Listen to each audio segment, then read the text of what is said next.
morning, good afternoon, or good evening, and welcome back to Bariatrics and Beyond, the podcast where we talk about life before, during, and beyond bariatric surgery. So grab a snack, grab a drink, because today we have one of our plastic surgery coordinators all the way from Louisiana. We have Haley Pentney. Welcome, Haley. Hey, guys. Hey, how are you, Kayla? I'm fantastic. How are you? I'm fabulous. You're looking nice and festive and cozy and comfy. Thank you. Yes, I picked a good cozy spot. Got my tree. I'm on my sofa. Good. Where are your dogs? In their kennels because they were just going to bark all day. I love that. I love it. Thanks for being prepared. Okay, so I already told everyone you're from Louisiana. So introduce yourself. How old are you? All that kind of stuff. Oh, okay. I am 35. I had to think for a second. Once you get after 30, it doesn't really matter the number until you're 40. So the in-between. But I'm 35. I'm from Louisiana. Grew up in Chalmette. Moved to Hammond, Ponchatoula, which is kind of an area in between like Baton Rouge and New Orleans. I'm kind of just like right there in the middle. I have a wife. Her name is Angie. She is also a coordinator with EOC. She's a bariatric coordinator. She'll probably do her own podcast at another time. For those of you who don't know Angie, I don't know how you don't, but she is Michelle's favorite. Just putting it out there. Oh my God. we can't get past it. We can't get it. Doesn't. No, we can't. Yeah, it will never escape us.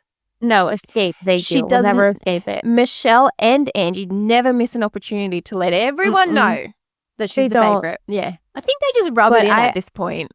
They do. But at this point, I admire their love for each other. That's all I'm going to say. Same. It's fine by me. Okay, good. Back to Haley. So what did you do for work before you became an EOC coordinator?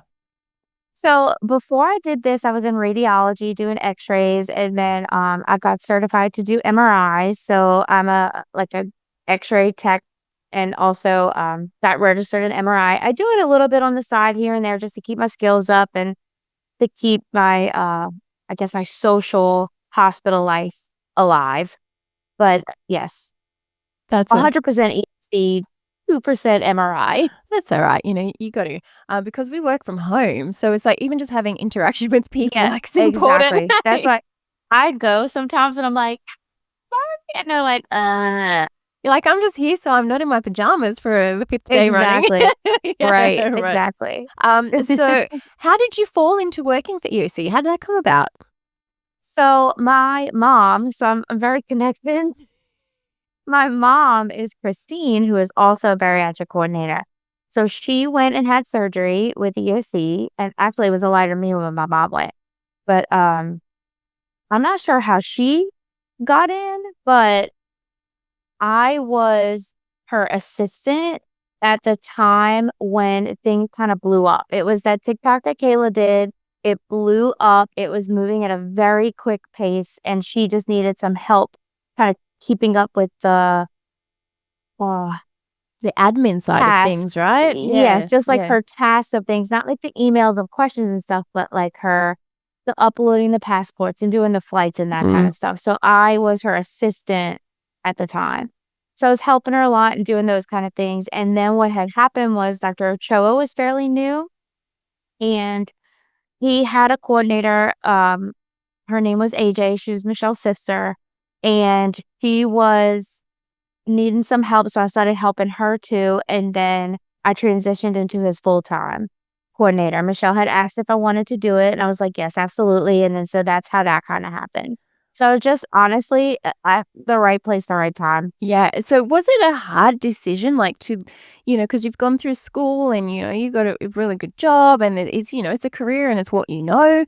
So was it a hard decision to be like, I'm going to give this up for this, which is kind of like uncharted territory?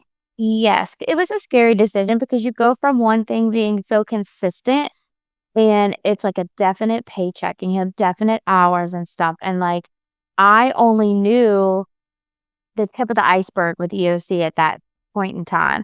But when Michelle approached me and I was like, you know what? Yes, I want to take this leap. I want to take this chance. Let's just do it. And then that was it from there. And it was probably the best career choice I had ever made.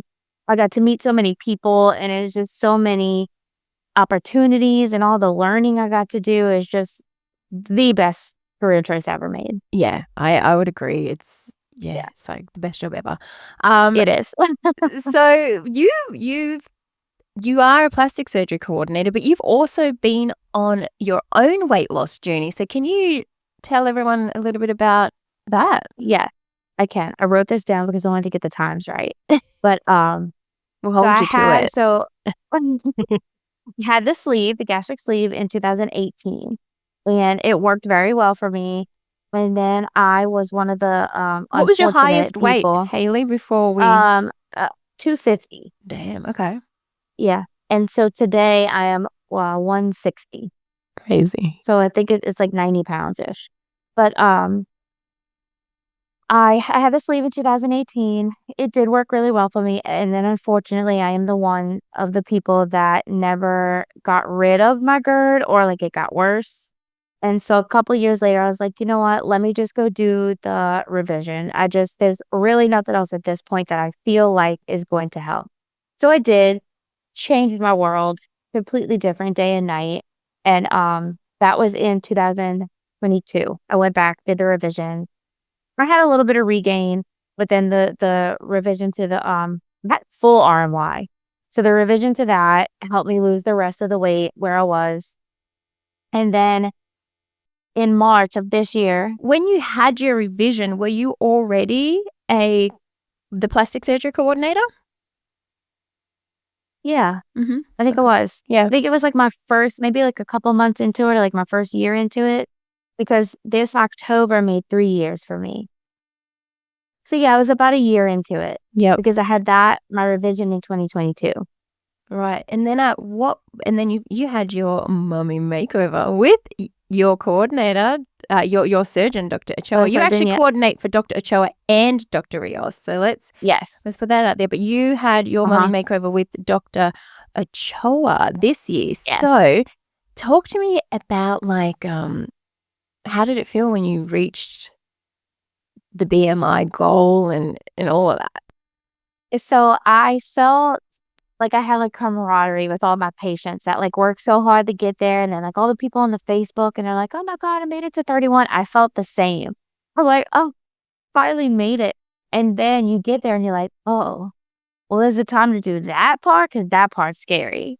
So, but it's like a huge goal that you set for yourself. And then like you get there and you're like, "Oh gosh, well, the next thing's coming up feel even scarier."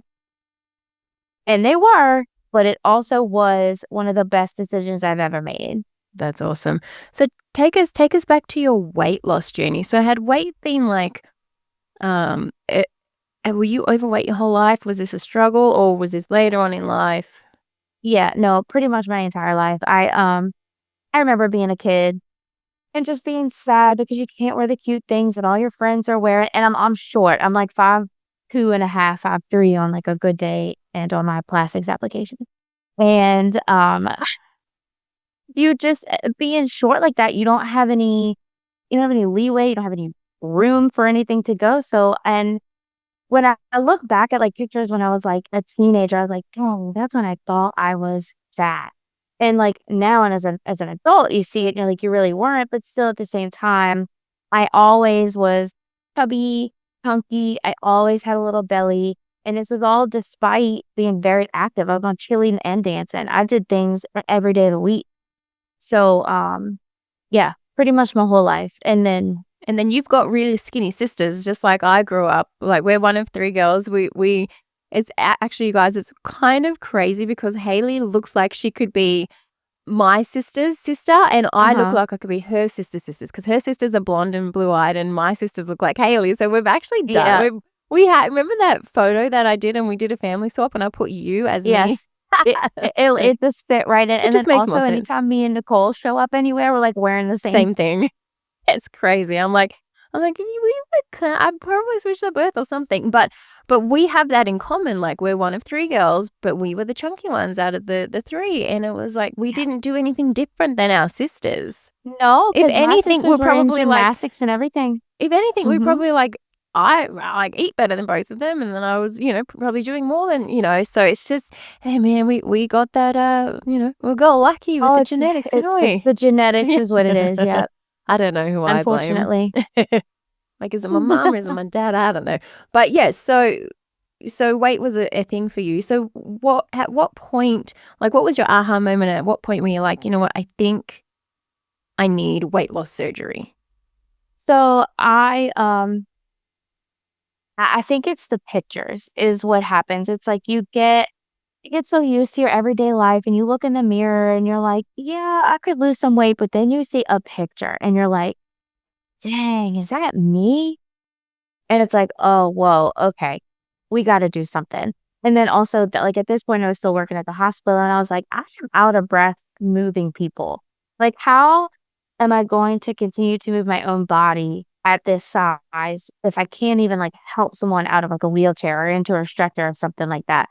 So that was kind of my aha moment. And then my mom went and had surgery, and I was like, well, if she can do it, I can do it, and I need to do it.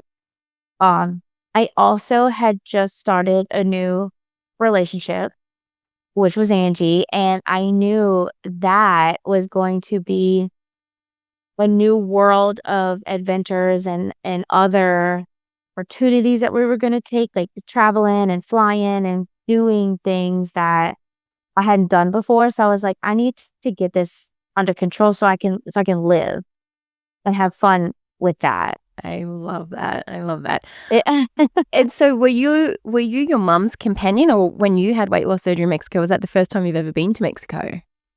My dad went with her because I, like a lot of people who deal with from their family members, was like, "I don't think you should do it. I don't think you should go Oh. to Mexico." I was at me and both of my sisters were very much with my mom, like, "Hey, we're a little afraid of this.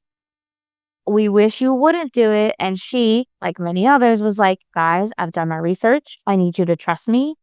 You trust me with all other life decisions and all these things. So please just do this for me." And we were like, okay. So my dad went with her, and then she came back and it was just rave reviews. And then after that, it was like a cascade of family members went after her. Yeah. But my first surgery in my sleeve was my first time to Mexico. Nice. And she came with me. Your mum came with you? Oh, Yep. that's great. So when you got to Mexico, what did you think of it? I was surprised at how much it was like your home. Like, like things look different, and then there's of course people that don't speak the same language as you, but like everything is just kind of like where you're from. If you're from a city, if you're from like a city type of place, I feel like it's kind of all the same. You got your buildings, you got your places that look incredible, you got the places that don't look so awesome, you got the business section of things, you got the homely section of things, and it's just kind of just the same. Yeah. And then like the hospital was beautiful. The hotel, gosh, the Grand is just Grand. so nice. Grand. Yeah. Did you, because it's the Grand Hotel and Casino, Vegas girl, but did you gamble in the casino when you went? Not when I went that time. I think I've only been like once or twice, and it was for like our parties and stuff that we do. Yeah, so you've been back because we frequent there. So what's been your favorite thing to do since being back and not being a patient and not being a companion? The restaurants, hands down. They are just, and like I'm from Louisiana, like New Orleans area, so like our food is top notch. So like when you go somewhere, you're like, when you go to Mexico, those restaurants are just unbelievably good. And so I'm the type of person that I'll try anything like once or maybe twice. I love that about you because I'm not. So I live vicariously through you. So I will eat what they order. And like that's one of my favorite things to do is when we go on like a content trip or just like a visiting trip. When we go and we have dinners and stuff with the doctors or like anybody we meet up with that live there and they take us to somewhere that they love to go to, it is my favorite thing because you get to try all these things that you don't have at home. And everything's always delicious. Well, okay, pick one thing. What's your favorite thing that comes to your mind as soon as I say it? What would it be that you like the best? Oh, the churro wrestling ring. Oh, yes, at, Oh, that night. Lorenza. Yes. Yes. I mean, like, the food that we had that night was, like, so good, but I that, love like, that restaurant. churro thing was Mhm. so funny because it came in, like, a little wrestling ring. That was so you know what's so Just crazy? the presentation. I made a TikTok this morning, and I know you know the TikTok, but I had that clip in the TikTok, and I actually took it out, but Oh, because it was the same it night. was the same way as of Dr. Lazar's. He was explaining what this churro is, and he dipped it in, like, a white icing, and then he, like, ate it, and I had the clip in there. I was gonna, Yeah. like, slow it down, but I actually was like, "This could I could get fired for this." So you just was It borderline. might be a Yeah, little a over. little bit might be a little bit too much. He would have loved it, though. He would have loved it of himself. Yeah, I sure would have. Oh, Dr. Lazarus. Okay, so going back, so you've reached your goal weight now. After you went back for the bypass, you got your GERD under control, and you're at your goal weight, and you're like, aha, I'm doing my mummy makeover. This is real. Because you are a coordinator for 2 surgeons, how did you choose who was going to be your surgeon? So I went with Dr. Ochoa because it was who I knew the best, and he was my first job opportunity really with EOC, and I felt so loyal to him. And it's not to say that Dr. Rios wouldn't do just as good or he's not. I mean, he's incredible. We've all seen it. But I just felt so loyal and so connected to Dr. Ochoa. And I just knew he would just treat me like one of his patients that he treats so well. Yeah, he's wonderful.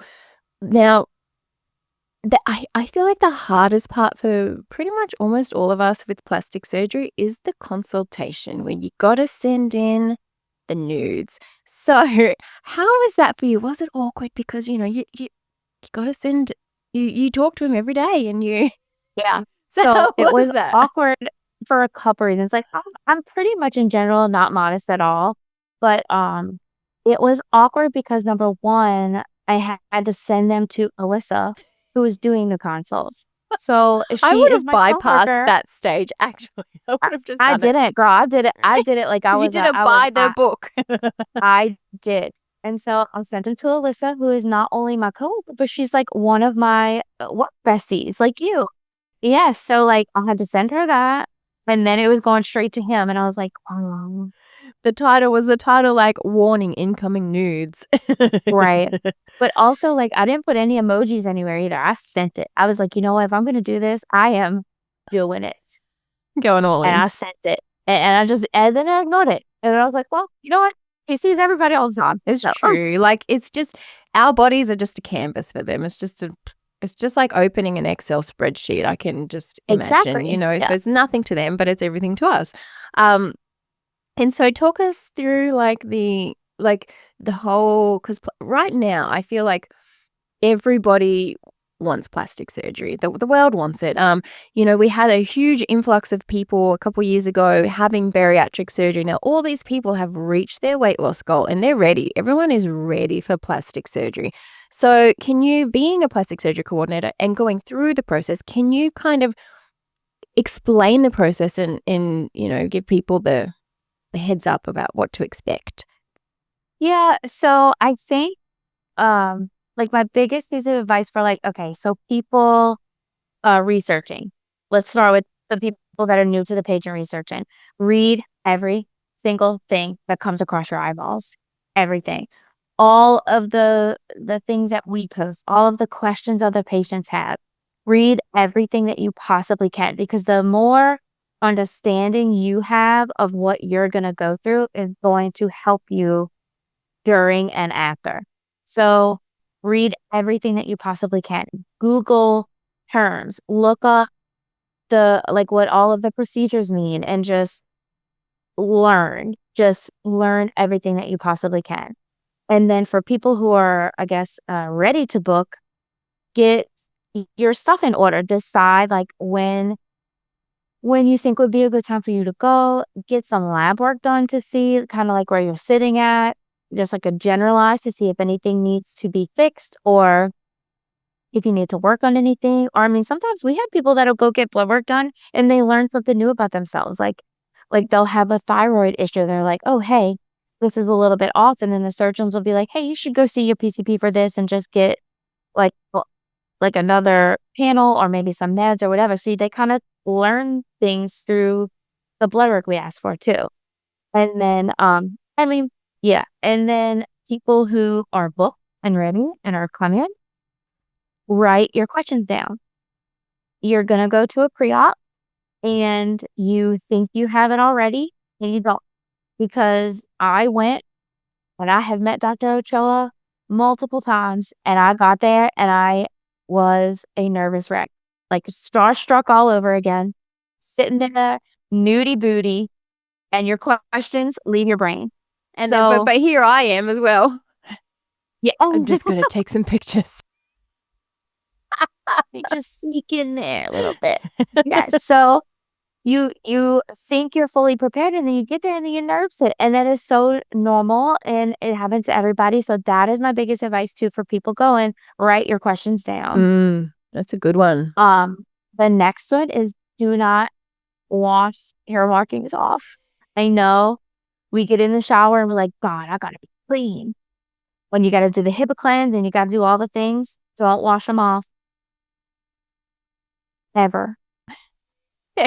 Because they need to stay. So at the pre-op appointment, you get marked up the day before surgery.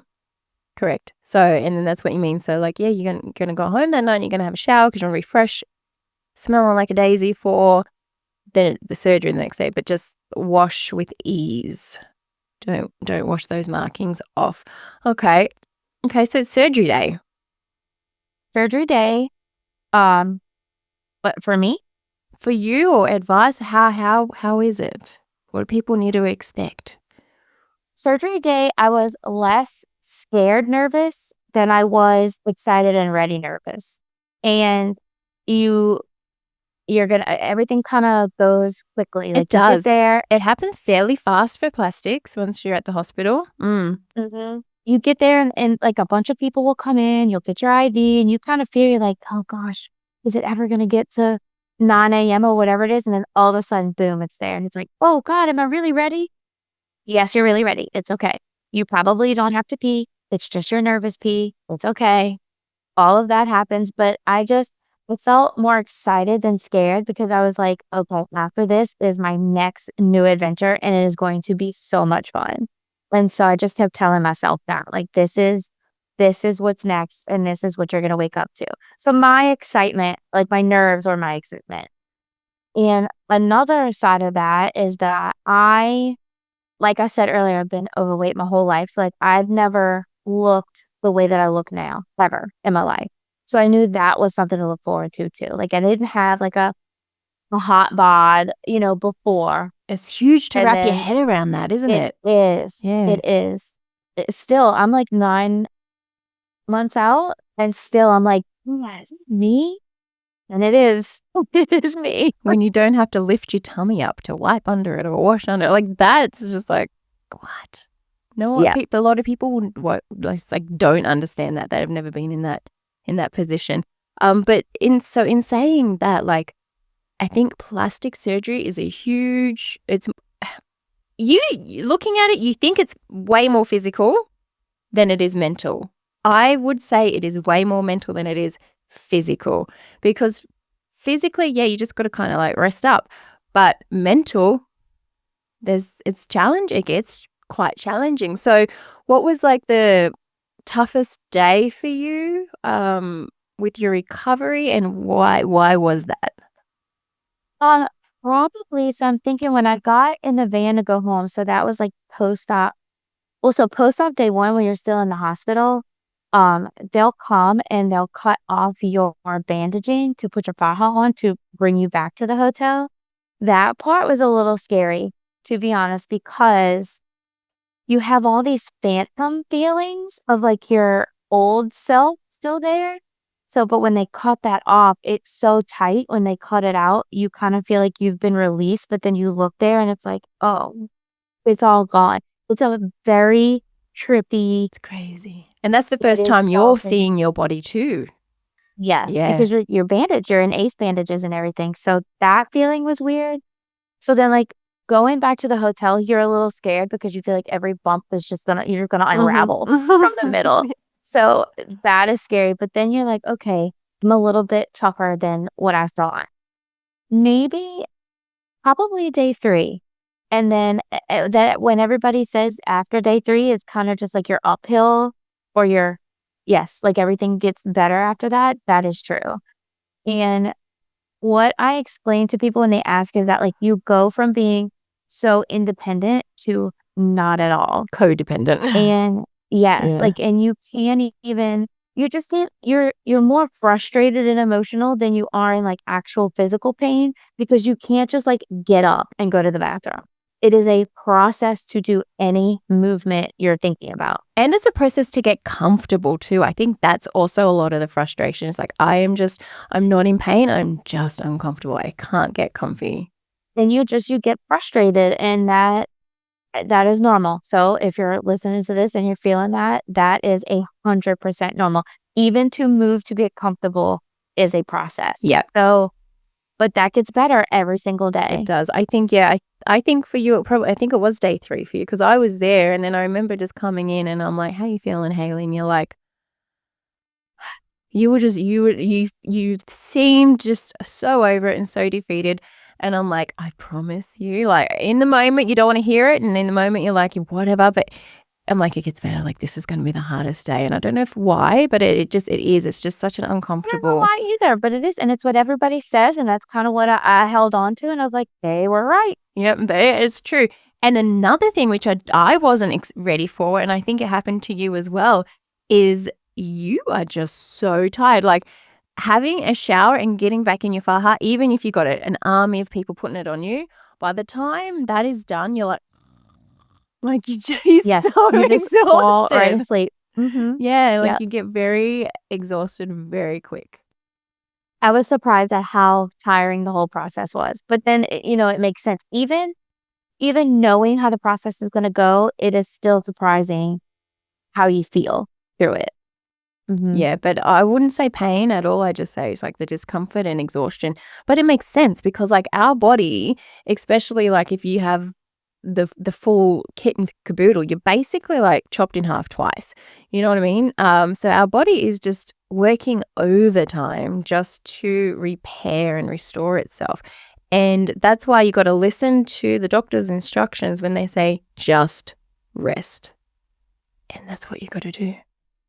Probably the most important post-op instruction is to rest, and when we say rest, we mean rest.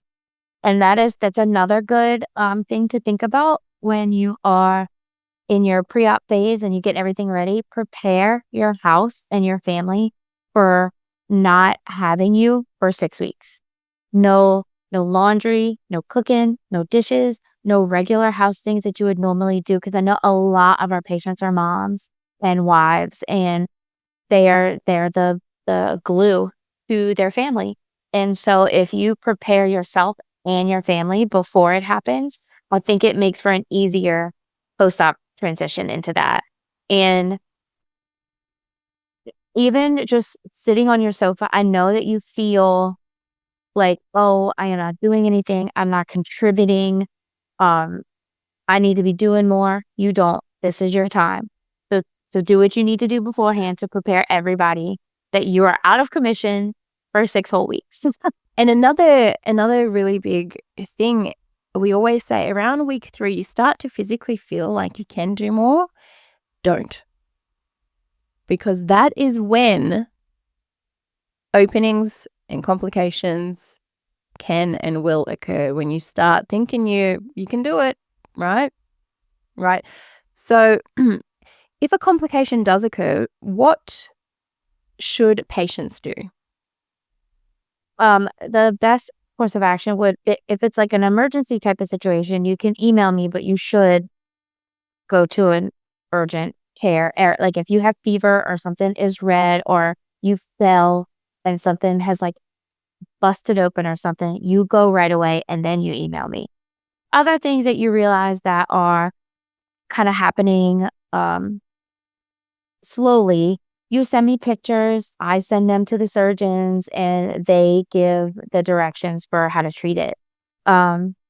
It's usually the same course of action, which is pretty much like Med Honey or the silver alginate patches, which are just like a godsend.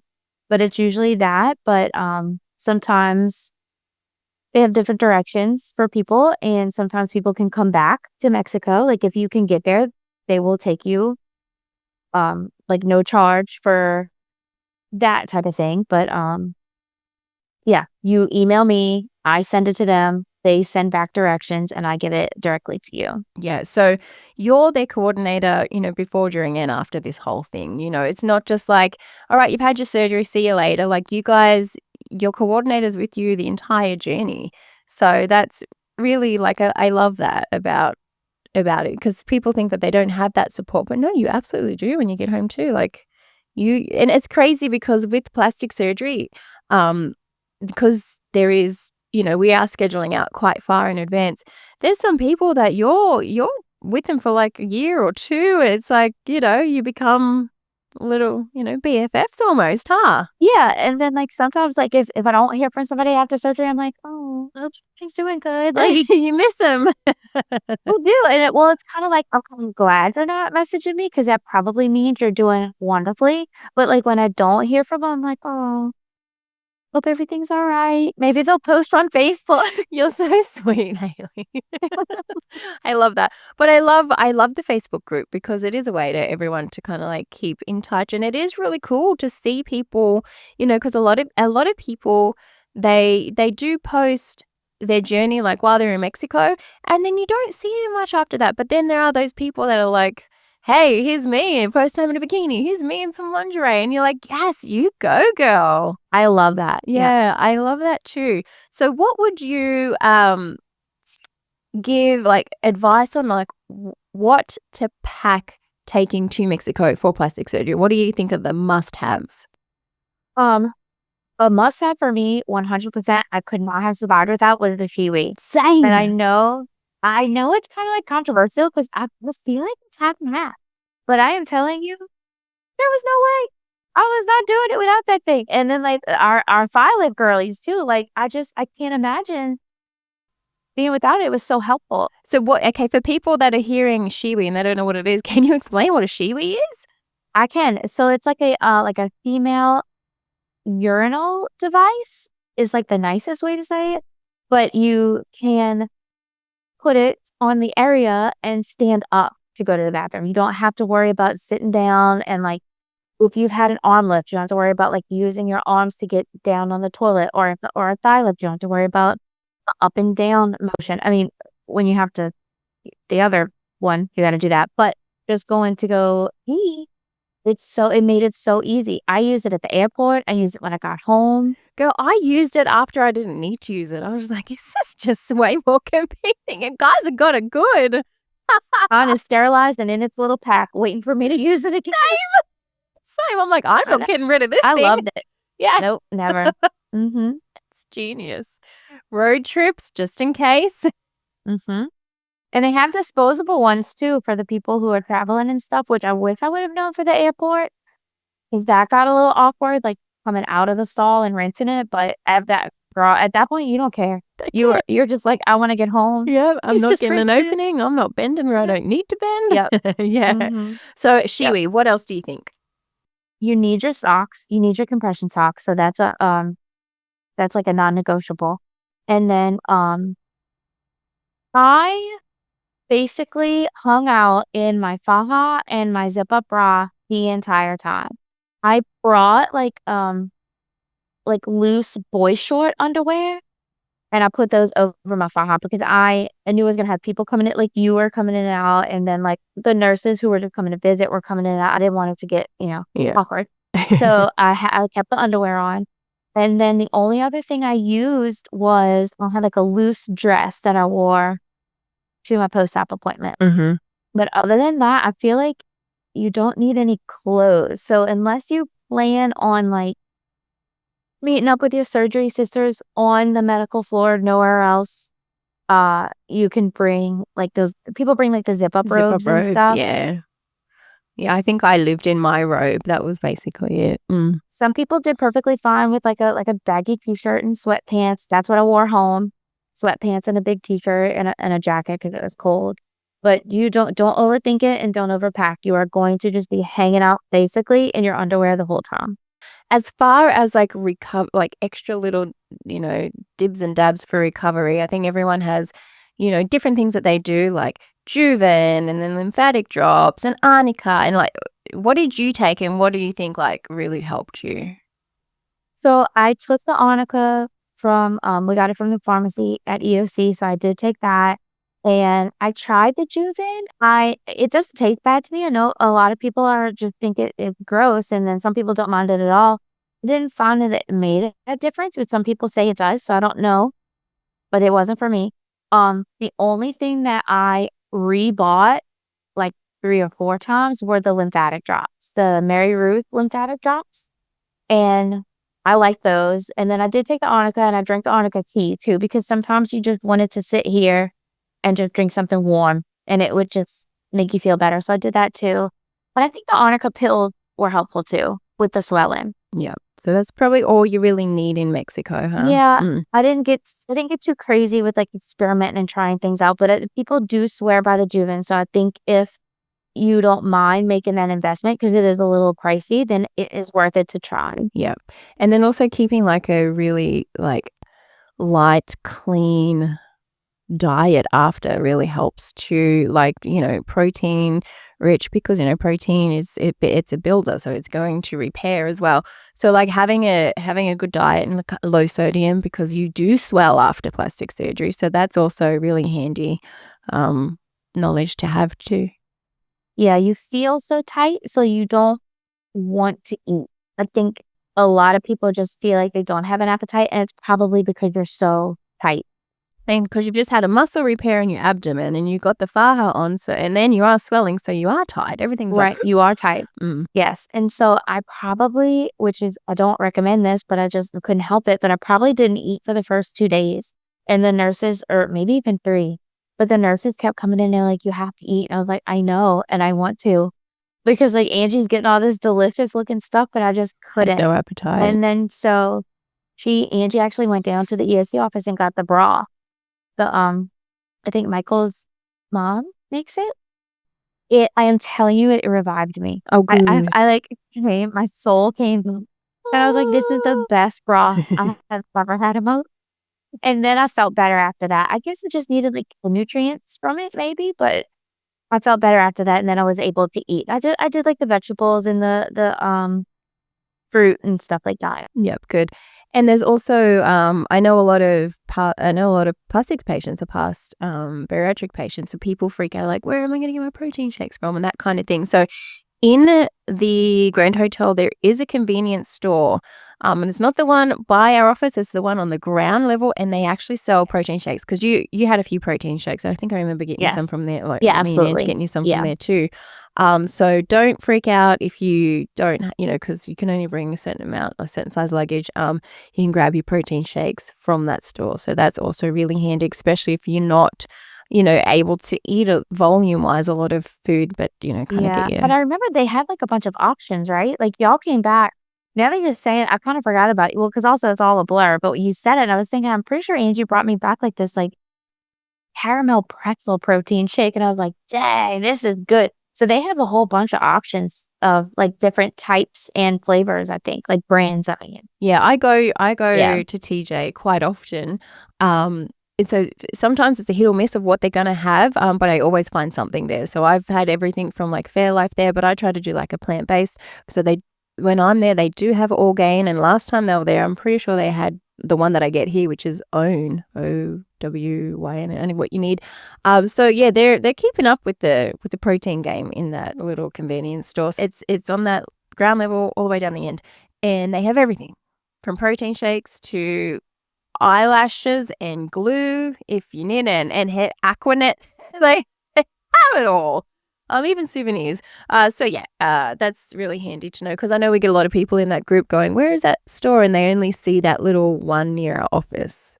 And so we're like, no, keep going and go down.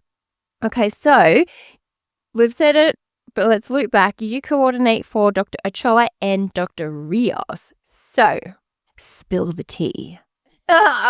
Tell us everything about both of them, and like how are they different, and like their personality traits, and because I think what I see in the group a lot is like, how do you choose what surgeon? Honestly, they're all fantastic. All their work is like beautiful. Like you can't even go, here's the best, here's the second best. They're all equally as good. So I honestly think it just comes down to personality. Like who do you vibe with more? Like, so tell us, because they're very different. So explain. So the best way for me to describe Dr. Ochoa, and it's gonna sound so cheesy, but I know that you're gonna agree, he is literally like a Prince Charming. He is so sweet and kind and generous and genuine. He's just like, in person, that man is probably the nicest person I have ever met. Yep, And I'm not just saying that. I would agree. And so patient. The way he talks and the way he explains things, even with the podcast episode that we did with him, I was just like, that was a fantastic episode because he's very descriptive. He explained things in a way that you understand. And it's just like, you just feel so calm. Yes, he's very calming. That's he has a very calm air about him. He does. And all of his patients say that too. They'll tell me like, I met him, he was so nice and he's very calming. I'm like, yes, I agree. Yeah. I think he's a little bit more serious than the other three together. Not to say that he doesn't joke around, but I think he's just like the little bit more serious of the group. He's very smart, very knowledgeable, and he's very thorough too, because for a little while I did his consults too before we did a lot of changes, and he's very, very thorough. Yeah. Yes, he is. And then Dr. Rios, he is a little bit more jokey, I guess, than Dr. Ochoa. They have very similar personality traits because they are both very kind and generous and all of the good things that you would want in a surgeon, and as well as extremely precise. And I actually think Dr. Rios may be more descriptive than Dr. Ochoa in some things. And like if I have a question and I ask Dr. Rios, he will send me a voice message of everything. The why, the when, the who, the how, all of it. And I appreciate that from him because I learn a lot from that. And he is Dr. Rios likes the tea, I'll tell you that. Oh, does he? He does. He likes little gossip? He likes to know what's going on. Oh, I love that. Who was this patient and what happened with that? Dr. Rios likes the tea. Love that. Dr. Rios is a metal fan, and him and I joke about that a lot, like us having that in common. And his wife's pregnant with their first daughter. Nice. And Dr. Ochoa has 2 kids. I think that's about all I'm gonna say. That's fine. That's we don't need about them. Yeah. Okay. But can you, because we do get this question a lot, and it's not a requirement for surgery, you guys, but a lot of patients want to bring a gift, right?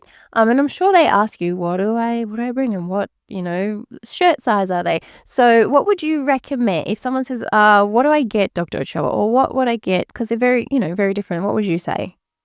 So Dr. Ochoa likes coffee. He's a coffee guy, and he told me he drinks this is probably not awesome, but he drinks 3 or 4 cups of coffee a day. But he said he loves coffee. So if you are someone from somewhere who has a very a certain type of coffee, or a famous type of coffee, or if where you live has just really cool coffee or different flavors and stuff, he would love it. He likes to try the new types of coffee and stuff like that. So that would be good for him. I also kind of feel like he's a little sentimental.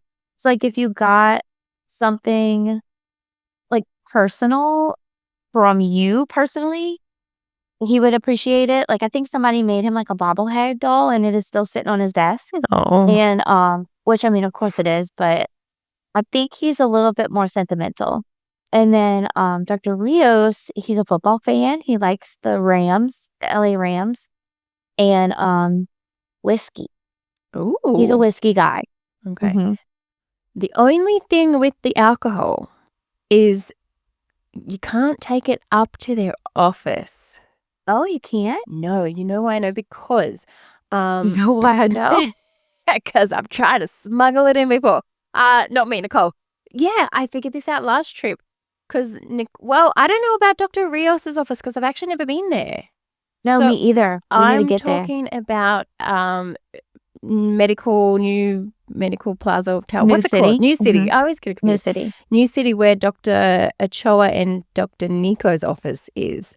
I guess I was just there a few weeks ago with Nicole and she took some wine for Dr. Espino because his office is there too. And then the people at the front were like, nope, you can't bring the wine up. Oh, okay. We're like, Didn't know that. yeah. So we're like, oh, so maybe if they are, it needs to be concealed. I'm not In your condoning it. backpack. I'm not condoning it, but ours was on display in a nice hamper, So Oh, okay. You had like a basket. we did have a basket. Yeah, she Okay, had a gotcha. basket. Yeah, so that was that. So they were kind of pulled us up on that. So, yeah, just keep, just so we know that. Okay, so Haley, if anyone out there is looking for a plastic surgery consultation, what are some like things that they need to know? How far post-op from bariatric surgery do they need to be? Is there a BMI requirement? How long do the consults last? All that kind of stuff. Yes. So you need to be 10 months post weight loss surgery and at a 31 BMI. However, we did just open up our new early consult program, which is a little bit different. You can be, I think it's 6 months post-op weight loss surgery and at a 33 BMI. It does come with an upfront deposit. But if you have questions about that, we can answer them your email. But for general, 10 months post-op weight loss surgery and a 31 BMI. And your consult is good for 30 days to have that price set in for you to book your date. And then if it's like 6 months or so later or after that, you probably need a whole new consult because we'll need to know if you started any new medications, had any other surgeries or anything different with your medical history at all. So it'd be best to start kind of over from scratch. But yes, your original one is good for 30 days to book your date. Yep. And so the first consult, if you do meet those BMI requirements, is free. If that consultation runs out, you do have to pay the deposit up front for a second consultation. So our advice would be to make sure when you do your consult that within those 30 days before it expires, you want to secure your date. And your date doesn't have to be in 30 days, but just, your dates could be, in 2025 if need be. Yes. So Yeah, at just the very least. Mhm. Yeah, just be ready to put your deposit down for the date at the very least. Other than that, you don't owe your total payment until 60 days before surgery date. So if you booked in 2026, you have all of that time. Yeah, which is a good idea to get your surgery date secured, and then that way you can either pay towards it or save or however you want to go about it. So how much is the deposit to secure a surgery date? $750. Okay, awesome. And then that is due within, if they say, all right, Haley, I want to book October 2nd, 2025. What's the next step? When you send me your date, I send it to the respective office. And then when they send the confirmation back to me that, yes, it is confirmed with the hospital, I send you your contract. And 5 days from me sending you your contract is when your deposit and your contract will be due back to me. So from you giving me your date request to when your deposit is due, it's probably about 7 to 10 days. So you have a little bit of time, but Okay, awesome. And then how long does it take if they submit their health questionnaire and all their photos? How long is the process from that to when they receive their quote? we say probably about 2 weeks, like 14 to 15 days. And that's just because they get so many on a daily basis. They need time to kind of go through them all and also still be there for like the post-op questions that they have from their patients. So it's just that's the only reason. It's just Yeah, because busy. these surgeons are going through new consults every day, pre-op appointments, post-op appointments, and let's not forget surgery. And let's not forget surgery, You right? know, so they're busy. So, allow up to 2 weeks to receive your quote. Sometimes it's a lot sooner than that, but Oh, yeah, yeah. sure. Yeah, but sometimes it could take up to 2 weeks. Is there anything else before we sign off, Haley, that you think people need to know about having plastic surgery? Um, I think I would like to tell everyone that it is going to take patience from you, and be patient with the people around you and be patient with yourself and the process. It's once you have your surgery, you're going to feel like this is taking forever. What did I do to myself? Am I ever going to feel better? And the answer is yes, you will. It's just, you just need to have patience with yourself and your body to heal and be well, but you will get there. And I promise. And if you're thinking about it, do it. Just do it. Just get off the bench and do it. I promise it'll be the best decision you ever make. Yeah, and especially if you are a massive weight loss patient, you've worked so hard. You deserve this. Like You deserve it. this is like the final cherry on top, you know? Absolutely. Yeah. Okay.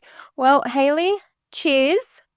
Thank you for being Cheers. on this episode of Bariatrics and Beyond. And I'll see you next month. Oh, maybe so. In just a Yes. couple of weeks, in like a few weeks. Cheers, cheers, cheers. Yeah, All it's right. quicker than I thought. Yeah. All right, Haley. Thank you. Thank you guys for tuning in. We'll see you next week. Bye.